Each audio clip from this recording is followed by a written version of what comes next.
মিসকাতের 125 নম্বর হাদিসে উসমান রাদিয়াল্লাহু আনহু যখন কবরের পাশে আসতেন তিনি এমন ভাবে কান্না করতেন, তখন সাহাবীরা তার সাথীরা বলল, ইয়া উসমান, আপনি এভাবে কান্না করছেন কেন?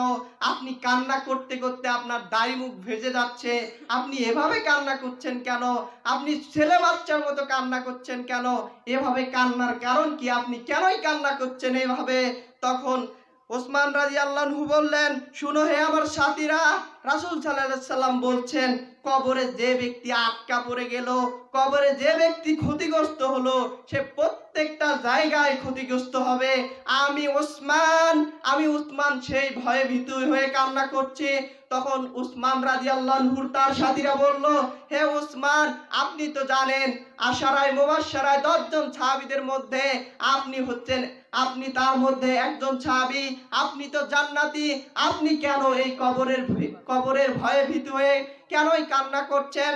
তখন ওসমান রাদিয়াল্লাহু আনহু বলল, জানি না আল্লাহ সুবহানাহু ওয়া তাআলা আমার সাথে কি ব্যবহার করবেন। আমি যদি এই কবরে পাকড়াও পড়ে যাই, আমি যদি এই কবরে ধ্বংস হয়ে যাই, আমার কি পরিণতি হবে সেই চিন্তায় সে উসমান রাদিয়াল্লাহু আনহু তিনি দুঃখে দুঃখে বাচ্চা ছেলের মতো কাঁদতে লাগলো।